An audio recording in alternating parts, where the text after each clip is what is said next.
प्यारे बच्चों, मैं जिस जगह पे खड़ी हूँ ये कन्या क्रीड़ा प्रसार अमरकंटक है। यहीं मेरी पदस्थापना है। मेरा नाम संगीता दीन। हैंडबॉल बालिका वर्ग को मैं सिखाती हूँ और ट्रैवल विभाग में पदस्थ हूँ। मेरे पास अंडर 14, अंडर 17 और अंडर 19 की बच्चियाँ खेलती हैं और मैं उनका प्रशिक्षण देती हूँ। और उस प्रशिक्षण में मैं अलग अलग तरीके से स्किल, उनके पर्सनालिटी डेवलप के लिए जो भी चीज़ें, एक्सरसाइज हो गया, आपका स्ट्रेचिंग हो गया, मल्टी जिम हो गया, जितनी भी एक्सरसाइज जो खेल से संबंधित है वो मैं उनको कराती हूँ। आज मैं प्यारे बच्चों आपको एक हैंडबॉल का इतिहास के बारे में बताना चाहती हूँ। आप सोचोगे कि ऐसा क्यों?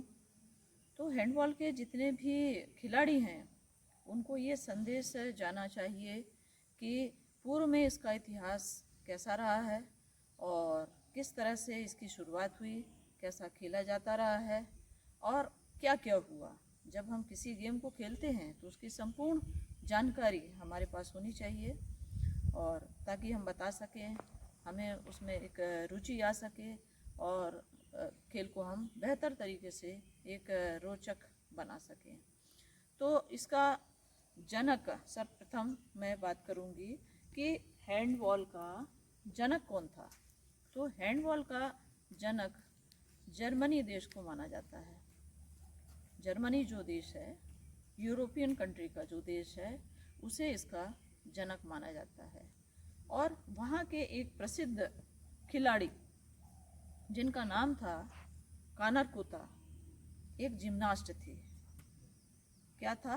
कानर कोता, जो एक जिम्नास्ट थे और उन्होंने इस खेल की शुरुआत की। पहले इसे कोर्ट हैंडबॉल के नाम से जाना जाता था, फिर इसे यूरोपियन हैंडबॉल के नाम से जाना जाता था। प्रारंभ में हैंडबॉल को कोर्ट हैंडबॉल, यूरोपियन हैंडबॉल और ओलंपिक हैंडबॉल के नाम से जाना जाता था। चूँकि ये यूरोपियन कंट्री से इसकी शुरुआत हुई, जर्मनी से, इसलिए इसे यूरोपियन हैंडबॉल का नाम भी दिया गया। सर्वप्रथम इसे महिलाओं के द्वारा एक प्रैक्टिस के रूप में खेला जाता रहा है। जो भी महिलाएं होती थीं उन्हें प्रैक्टिस के रूप में खेला जाता रहा है। उसके बाद इसकी शुरुआत पुरुषों ने भी की। आज हम आपको कुछ ऐसी चीज़ें बता रहे हैं जो इस इतिहास के बारे में लिखी गई हैं। पहला मैं बता दूं कि 29 अक्टूबर 1919 मैक्स हैरिस, एरिक कोनिन की सहायता से कार्ल स्केलेंज ने इस खेल को प्रतिस्पर्धात्मक रूप में खेले जाने के लिए नियमबद्ध किया। दूसरा है 1919 के बाद इसमें कुछ आंशिक सुधार हुए नियमों में, क्योंकि किसी भी खेल को खेलने के लिए जब तक हम उसके नियम नहीं बांधेंगे उस खेल के, तब तक खिलाड़ी उस खेल के नियम का पालन नहीं करेंगे और वो खेल ना होकर कुछ और हो जाएगा। तीसरा है अंतर्राष्ट्रीय मैच पुरुषों का 1925 में एवं महिलाओं का 1930 में खेला गया सर्वप्रथम। चौथा है 1926 में अंतर्राष्ट्रीय एमेच्योर एथलेटिक फेडरेशन बनाई गई। अब आप कहेंगे कि अंतर्राष्ट्रीय एमेच्योर एथलेटिक्स से क्या मतलब है? तो एथलेटिक्स से मतलब ये है कि जब इस खेल की शुरुआत हुई तो इसे किसी भी फेडरेशन से मान्यता प्राप्त नहीं थी। सर्वप्रथम जब कानर कोता जो थे एक जिम्नास्ट थे और उन्होंने इस खेल की शुरुआत की तो एथलेटिक में ही इसे शामिल किया गया, वो भी मनोरंजन के लिए।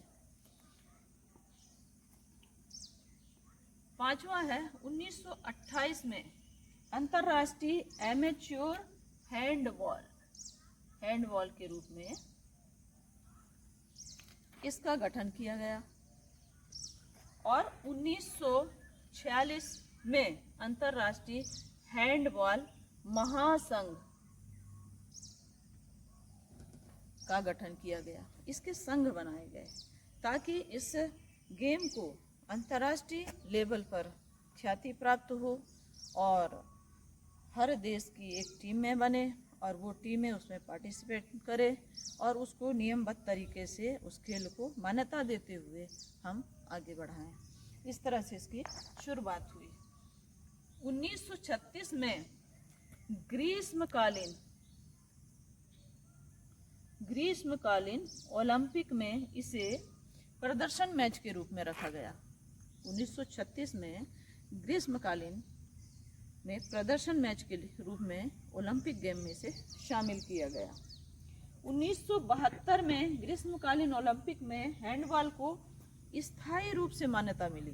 पहले ये प्रदर्शन मैच के रूप में और कभी किसी और रूप में इसे देखा जाता रहा है, लेकिन अंततोगत्वा इसे 1972 में इसे ग्रीष्मकालीन के रूप में उसमें मैच में ओलंपिक मैच में रखा गया।